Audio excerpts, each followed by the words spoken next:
The old phone felt heavy in Elena's small, shaking hands.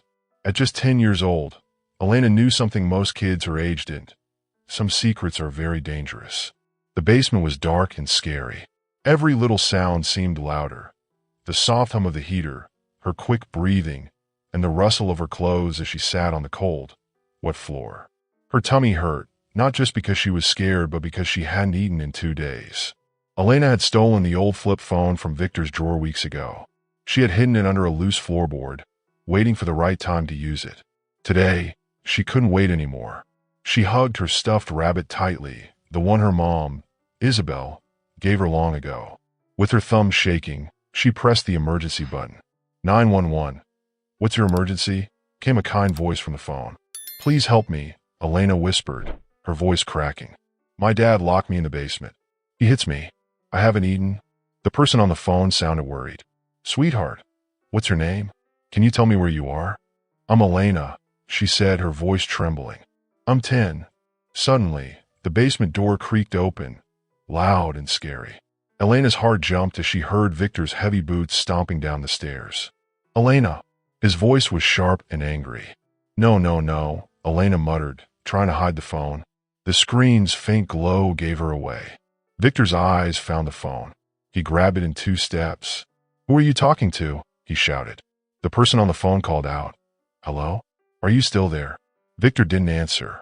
Instead, he smashed the phone on the hard floor. It broke with a loud crack, and the line went silent. At the 911 call center, the lady who spoke to Elena felt a chill when the phone went dead. She quickly turned to her boss. I need to trace this call now, she said. Back in the basement, Victor towered over Elena like a big, scary shadow. His eyes were wild, and his voice was quiet but full of anger. You called the police? He hissed. Elena shook her head, hugging her rabbit tighter. I didn't, she whispered. Victor didn't believe her. His hand came down hard, hitting her side. She gasped for air. His hits kept coming, on her arms, her legs, everywhere but her face. You think they'll save you? He growled. You think they care? Elena curled into a ball, tried to protect herself. She wanted to cry out, but she bit her lip. She knew it would make him angrier. After what felt like forever, he finally stopped. Then came a loud knock from upstairs. Police! Open up, a voice called. Victor froze. His chest was heaving, his face sweaty. He grabbed Elena and pulled her up. You're going to tell them you made it all up? He whispered, his voice dangerous. If I get in trouble, so will you. Do you hear me? Elena nodded weakly. Yes, sir, she whispered. Upstairs, Victor's wife, Clara, opened the door. Her face was pale as she greeted the officers. Good evening, ma'am, one of them said. We got a 911 call from this house. A young girl named Elena. Clara swallowed hard. There must be a mistake, she said, her voice shaky. Elena makes up stories when she's upset. She's just a kid. Victor stepped forward, smiling like he was friendly. I'm so sorry, officers, he said. Elena's been acting out lately. I grounded her, and I guess she got mad. The officers looked at each other. Mind if we talk to her? One asked. Of course, Victor said. He turned to Clara. Make the officer some coffee while I get Elena. In the basement, Victor dragged Elena upstairs. You better get this right, he whispered. When the officers saw Elena, she was shaking. One of them crouched down to her level. Hi, Elena. Can you tell us what's going on? Elena glanced at Victor, who was standing behind her. His hand was on her shoulder, a silent warning. I'm sorry, Elena stammered. I got mad because I was grounded. I shouldn't have called. The officer frowned. Are you sure? You can tell us if something's wrong. Elena shook her head quickly. I'm fine, really.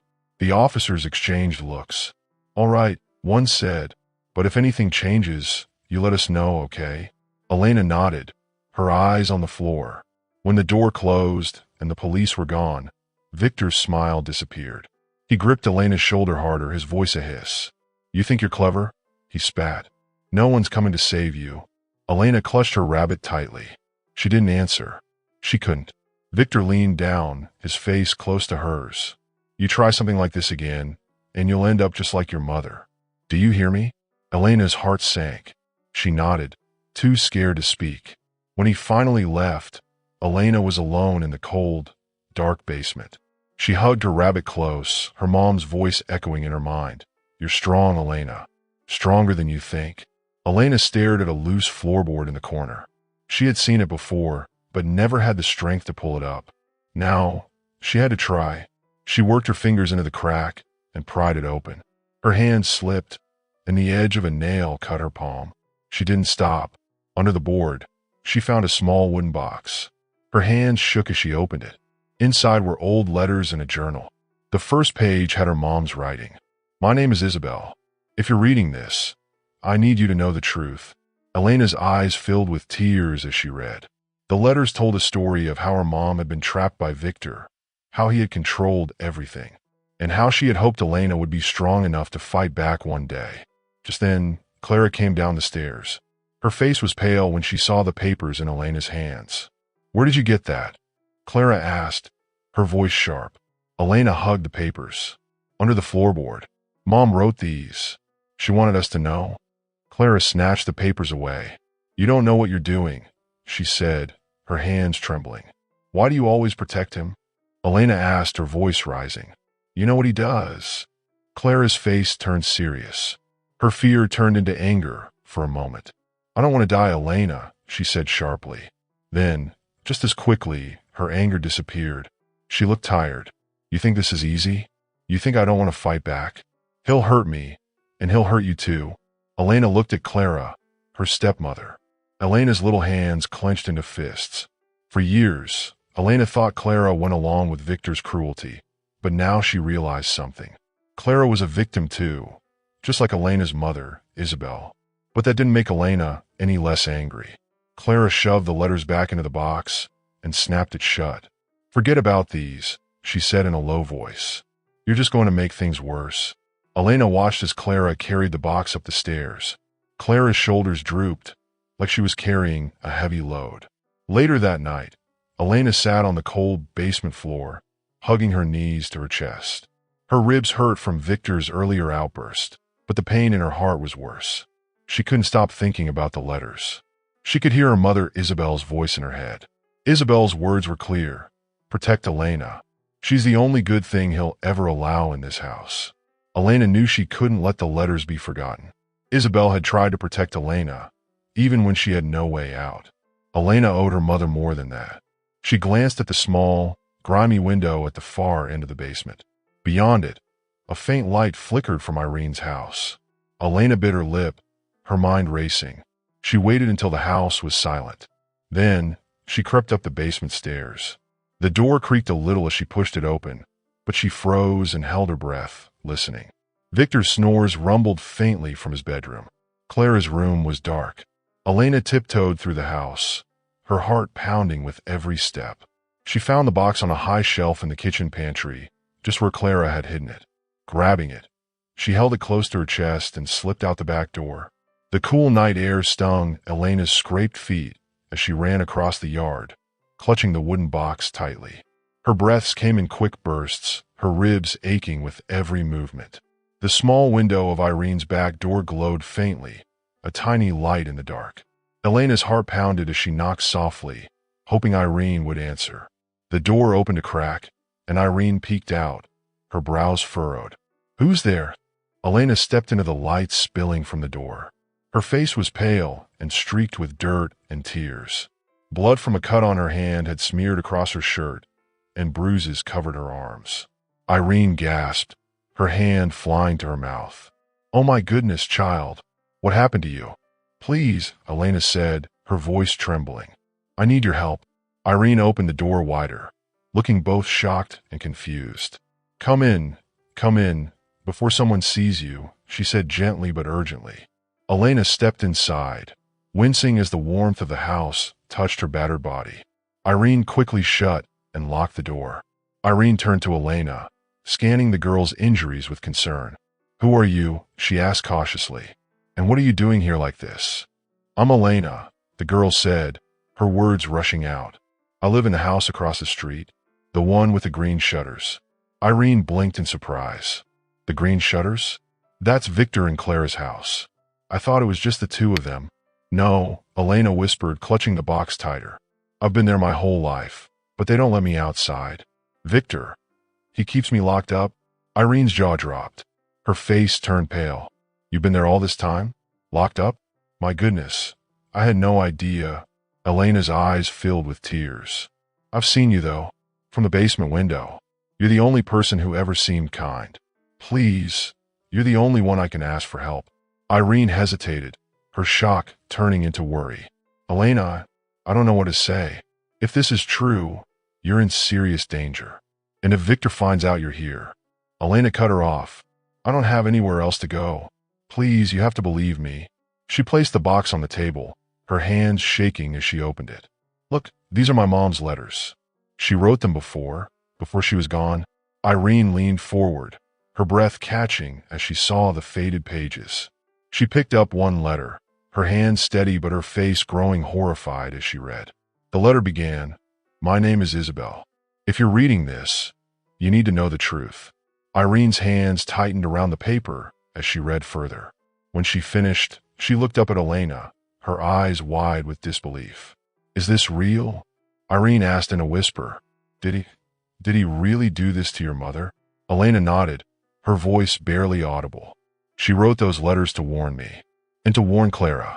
She said if anything happened to her, it wasn't an accident. Irene shook her head, her hand covering her mouth. I've seen Victor around the neighborhood. He's always so polite, so normal. But this...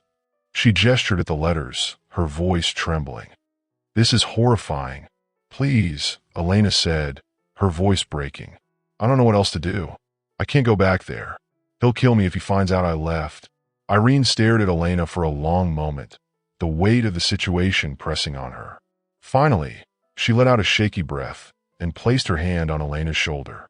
You're safe here, Irene said firmly. I don't know what we're going to do yet, but I promise you I'll help. Elena ran to the bedside, putting the box on a chair before holding Irene's hand. I did it, she said, her voice shaking. I talked to Edgar. He said he'll help us. He'll tell the truth in court. Irene's eyes opened wide. He agreed? Yes, Elena whispered, her eyes full of tears. He saw the marks on my back. He listened to me and believed me. We have a chance, Irene, a real chance to stop Victor. Irene gently hugged Elena, even though her arm hurt. You're so brave, Elena.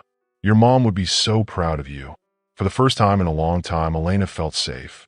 A few quiet days passed, but it felt like a storm was coming. One night, a scream broke the silence in Victor's house. It was Clara. Her cries were full of pain and fear. Upstairs, Victor was furious, holding a crumpled letter from the courthouse. This is your fault, he yelled at Clara. You couldn't keep Elena quiet. And now look what's happening. Clara begged, Victor, please, I didn't. Before she could finish, he slapped her hard across the face. Clara fell to the floor, but Victor didn't stop. He hit her again and again. You've ruined everything, he shouted. Clara didn't fight back. She couldn't. She just lay still, her body hurting all over. When she opened her eyes, the house was silent. She was lying on the hard living room floor. Slowly, she crawled to the bathroom, her body aching. In the mirror, Clara saw her face covered in bruises. One eye was swollen shut, and her lip was bleeding.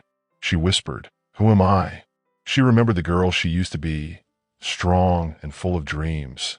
That girl was gone now, hidden under years of fear. But as Clara stared at herself, she felt something change. This can't be my life, she said, her voice shaking but determined. She wiped her tears and stood taller, even though it hurt. No more, she whispered. The courtroom was full of people whispering when Elena and Irene entered. Irene leaned on her crutch, her leg still hurt from the car accident. Detective Harris walked over to them and said, You're doing the right thing. Stay calm. We got this. Then Victor came in, handcuffed and surrounded by police. He sneered at Elena, but she stayed strong.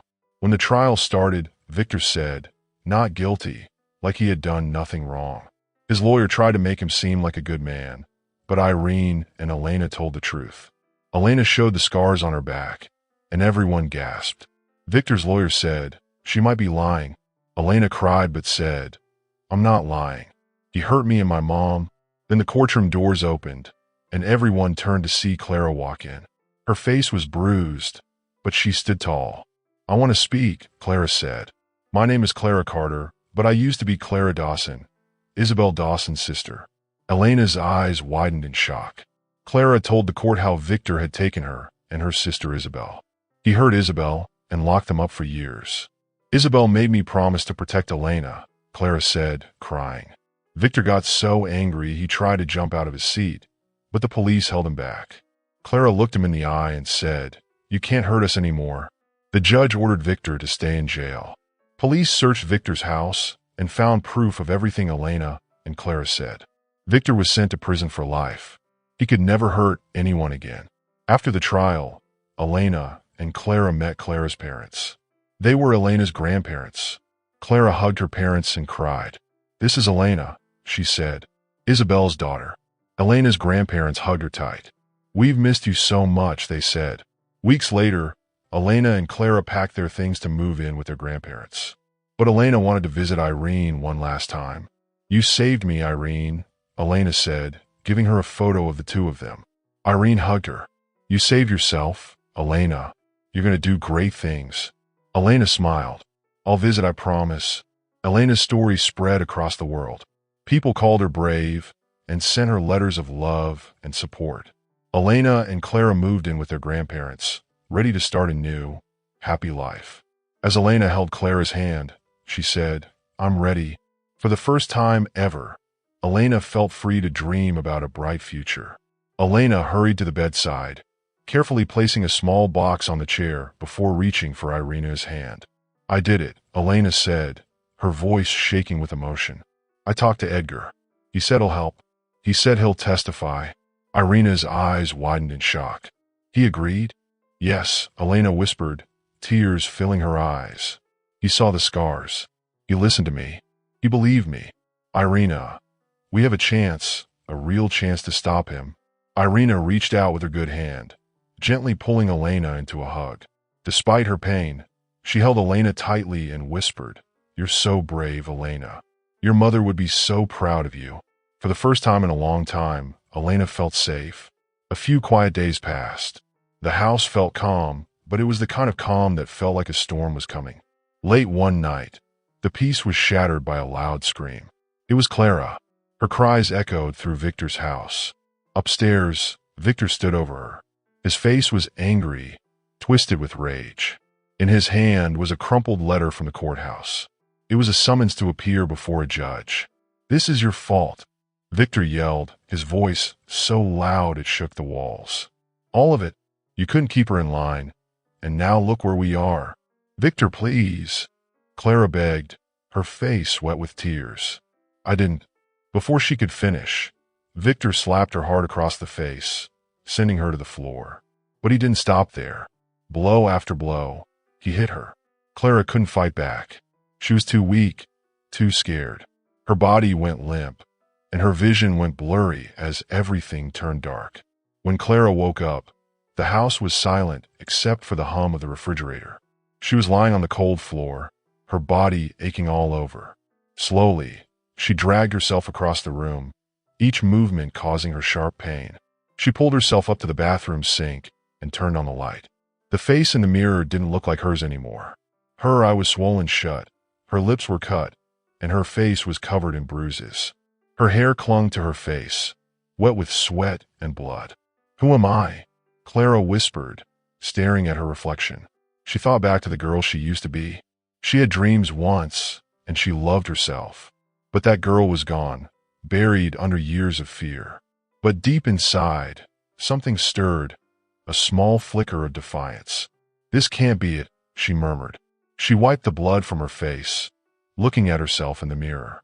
Her hands clenched in a fist as she straightened her back, ignoring the pain. For years, she had been a prisoner in her own home. She couldn't let Elena live like this. Clara's eyes burned with a new determination. "No more," she whispered. A few days later, Elena and Irina sat nervously in a courtroom. Irina leaned on her crutch, still recovering from an accident, but her face showed determination. Elena held her hands tightly in her lap, her heart racing. Detective Harris walked over to them, his tall figure blocking the aisle. "You're both doing the right thing," he said softly.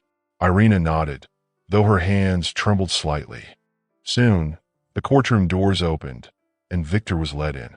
His hands were cuffed, and he looked around the room with a smug smile. When his eyes landed on Elena, he sneered. The judge banged his gavel. "Victor Carter, you stand accused of abuse, kidnapping, and conspiracy. How do you plead?" Victor stood tall, his smirk widening. "Not guilty," he said mockingly. The trial began, and both sides presented their cases. Victor's lawyer argued that Victor was just trying to run a strict household. But when Isabel's journal and Irina's notes were shown as evidence, Victor laughed. "You're going to believe that garbage?" he sneered. "Isabel followed me because she loved me." Next, Edgar was called to the stand. He was an older man, and his hands shook as he spoke. "Isabel came to me for help," he said, his voice heavy with regret. "I didn't help her, and I've regretted it every day since." Victor scoffed loudly, earning a sharp warning from the judge. Then it was Elena's turn. Her legs felt like jelly as she walked to the witness stand. Victor stared at her, but she didn't look away. "He's lying," Elena said, her voice trembling. "You hurt my mom?" "He hurt me." Elena hesitated, then slowly lifted the back of her shirt, revealing scars on her small back. Gasps filled the room. "These didn't just happen," she said, tears streaming down her face. "He did this to me." Victor's lawyer quickly stood. "Objection. These scars could have been self-inflicted. She has every reason to make up this story."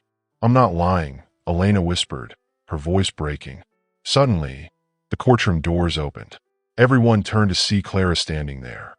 Her face was bruised, one eye swollen shut, but she looked determined.